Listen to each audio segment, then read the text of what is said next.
What's going on, fellas? What's going on, fellas? This is Charles, BMBA, Boss Moves with Business Acumen, coming to you guys once again. We got another hot topic. Got my partner Trey on the line. What's going on, Trey? What's going on, Charles? Mo is in the house too. What's going on, Mo? What's good, man? We in here. Man, we in here as always, as we like to do about this time. The craziest thing happened earlier today. I don't know if I've seen anything like this before, but a hack, a Twitter hack. I mean, we've seen Twitter hacks, but we've never seen a Twitter hack quite like this. So I'm looking at USA Today, and well, that's what I'm looking at right now. But the news of the Twitter hack was everything, because literally everybody, basically who's anybody, got hacked. So a few names. They put a few of the most famous names in the title of the article. So it says Jeff Bezos, Elon Musk, Bill Gates, Barack Obama. It says and others, but I'm gonna tell you, Kanye West, Kim Kardashian. There's a bunch. There's a list of like 30 or 40 people, honestly, and they're all like celebrities. So that gave a lot of legitimacy to the scam. I'm just gonna read a little bit of the article real quick, you guys, if you don't mind. No problem. But Okay, so the Twitter accounts of prominent figures from the worlds of tech, money, celebrities, and a presidential candidate, and a former president were all hacked Wednesday in what was the largest breach in the company's history. Bogus messages soliciting Bitcoin appeared on the Twitter accounts for Tesla CEO Elon Musk, Microsoft co-founder Bill Gates, Amazon CEO and founder Jeff Bezos, Berkshire Hathaway CEO and President Warren Buffett, former President Barack Obama, presumptive Democratic candidate Joe Biden, former New York Mayor Michael Bloomberg, Israeli Prime Minister Benjamin Netanyahu, and I don't know why that's so funny to me. I don't know why that's so funny to me. And the corporate accounts for Apple and Uber. That's a long celebrities list. were also targeted. That's the big dogs. Right. That's the biggest dogs, right? Right. Them like the richest dudes in the world. Bezos, Right. Buffett, and Bill Gates, right? Damn. Exactly. So let me finish a little bit of this. Celebrities were also targeted in the Bitcoin scam, including Kanye West and his wife, and rapper Wiz Khalifa. Damn, Wiz Khalifa? And they mama. Right. Everybody. Right. Everybody, as we like to say, everybody. Twitter said late Wednesday that it detected what it believes was a coordinated social engineering attack by people who successfully targeted some of their employees with access to internal systems and tools. Twitter says, we know they use this access to take control of many highly visible and verified accounts and tweet on their behalf. Now Twitter is probing what other malicious activity may have been conducted or information that may have been accessed, and will share more here as we have. The company said it has also taken steps to limit access to internal systems and tools during the investigation. The hacker posted tweets which promised to reward users if they sent Bitcoin to a specific cryptocurrency address, a scam commonly found online but rarely successful in penetrating significant accounts. This time, however, the scheme secured more than 100,000 in less than an hour. I'm gonna stop it right there. I think it ended up that they got 179,000, which don't sound like a lot to me in Bitcoin, but they got that pretty easy. There's no telling, like, what else they're gonna be responsible. What do y'all think about this, bro? Well, Charles, you must be big balling. First off, if $179,000 ain't a lot of money to you. But but to be very honest with you, it really kind of, we're going into a really cyber age almost, with especially with this coronavirus, a lot of online traffic. I really want to know really how secure are we, and how much of this really we're going to have to face in the future, because something, especially when you're talking about things like Bitcoin can destabilize currencies and economies. So when you have somebody who can, hack and do things with Bitcoin, you just never know exactly where that can end up, So hopefully we'll be able to. Let me say this real quick. Yeah. Before we go on, Bitcoin like some of the large Bitcoiners came out and wanted to make it clear, and some people, responsible for the Bitcoin blockchain, wanted to make it clear that Bitcoin was not hacked. Right. Twitter Right. was hacked, Twitter and was that. then this was like a social scam, basically telling. And I saw it. I did see it earlier because I saw it on some verified accounts. I follow Brad Garlinghouse, who is the CEO of XRP Ripple, which I follow very closely. And it said, and he was talking about Bitcoin. I was like, this don't look right. So it said, if you send, whatever Bitcoin you send, we'll double it. We're giving away 5,000 Bitcoin. We'll double it if you do it within the next hour, or something crazy like that. Right. So I thought that looked very strange Of anyway, and I course. was like, this must not be really his account. And I think, people that fall for stuff like that, come on now. Anyway, Exactly. Exactly. look, send me your money. I'm gonna send you double. It's like those emails you get from a random African somewhere talking about I'm your long lost cousin or something like that. Nigga, I'm a prince. Right. But crypto scams on Twitter is nothing new though. So I mean, Yeah. people should be a little bit more aware of the tech. We're in the technology age, and we're in a world now where you can get scammed not just on the street, but on your internet. So if it sounds funny, it must be funny.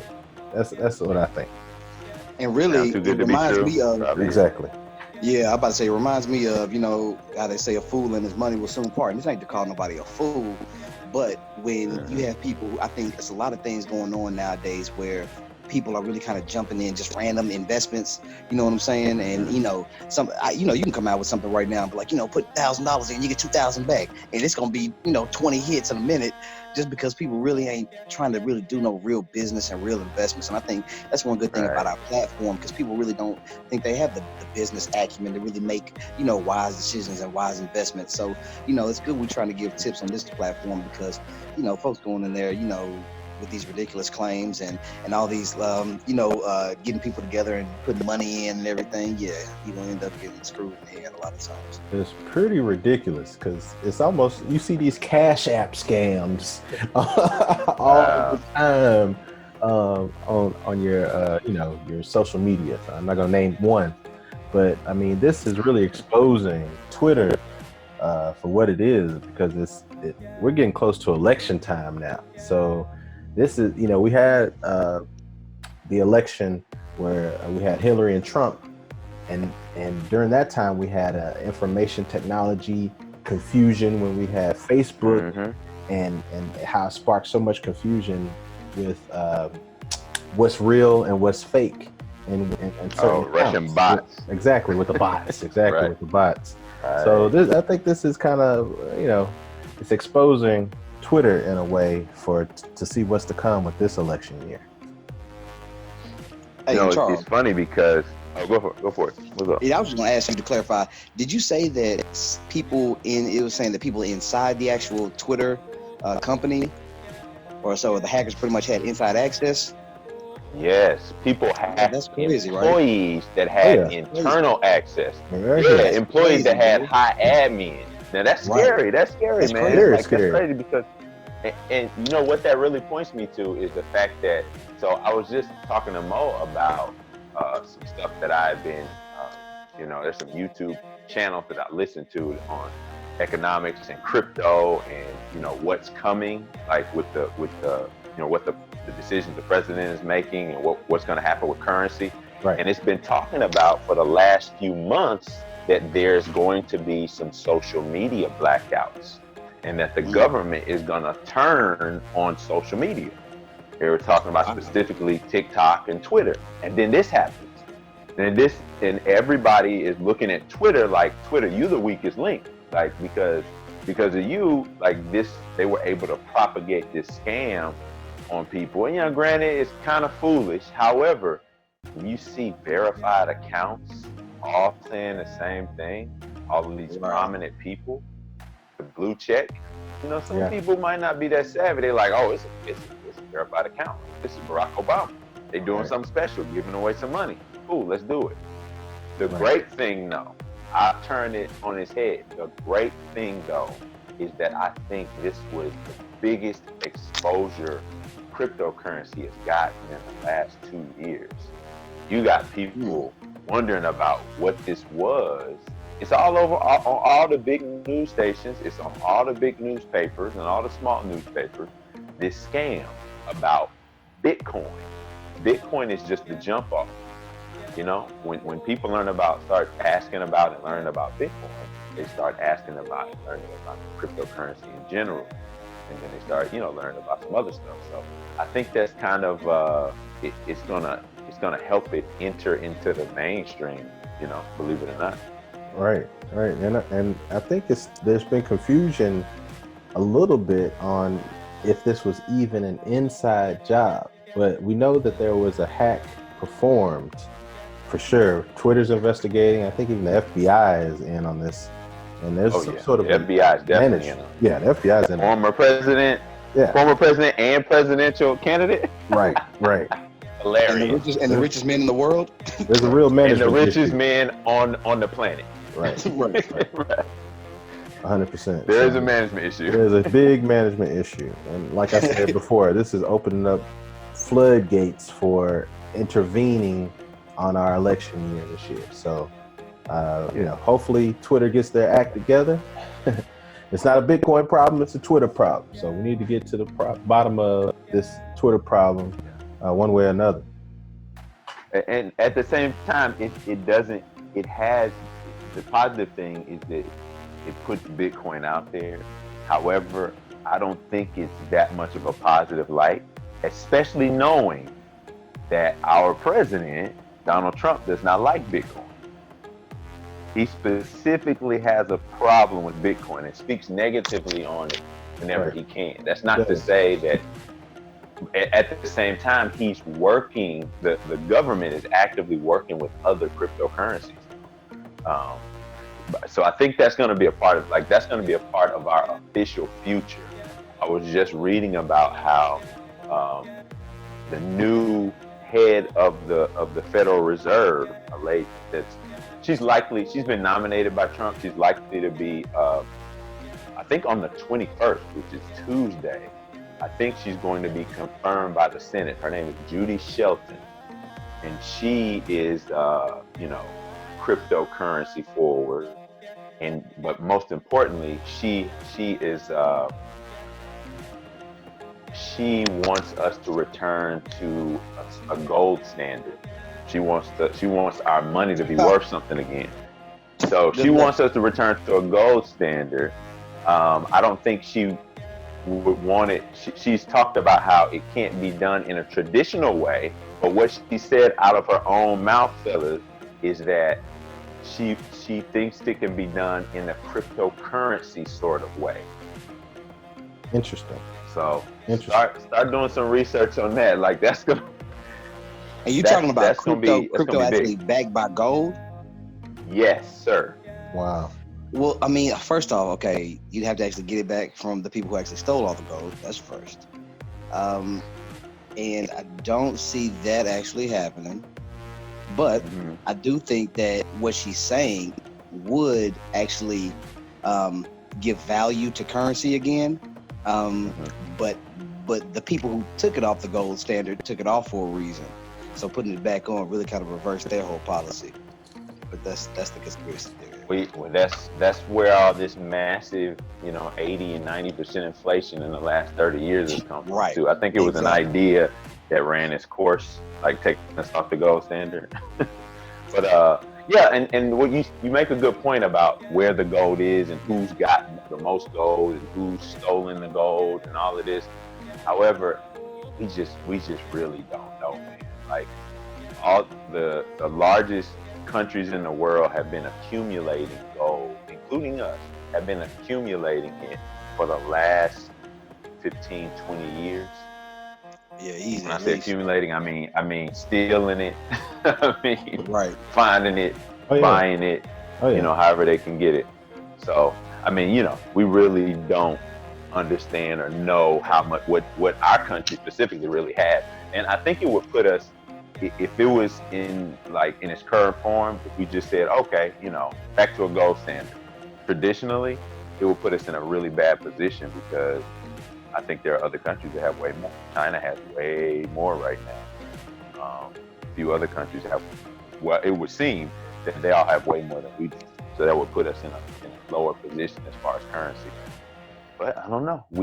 The technology that we would likely use if we paired crypto with a gold standard would be a United States technology. So that also puts us at the top of the food chain. So we shall see. We shall see. Very interesting times we're living through. Very interesting times. Very interesting. And I guess just to cap all that off, we'll just have to see exactly. The only thing about, really a big surge in crypto, in my eyes, I would just think it would have to be a collapse of the dollar. Some way, because if you're gonna put gold and back crypto, our dollar's not backed by gold. That means your crypto, you wouldn't be able to trade dollars for crypto anymore. So your dollar's gonna fall. I mean, which might be the plan to usher in crypto. But I mean, right.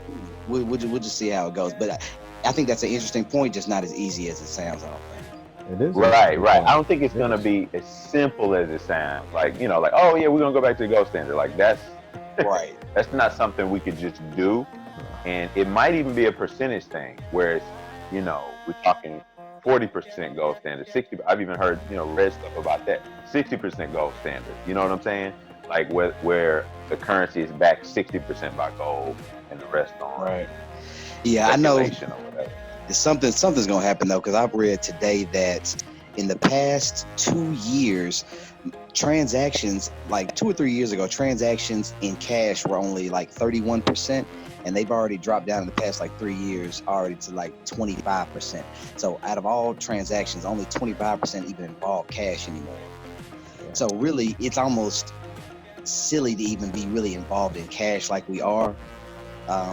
It's damn near almost just tradition, just a standard that we have. But yeah, really, we need to do something to move forward toward more of an efficient economy. The only thing about it is we can't take pictures with money phones no more. That's the only thing. Money phones.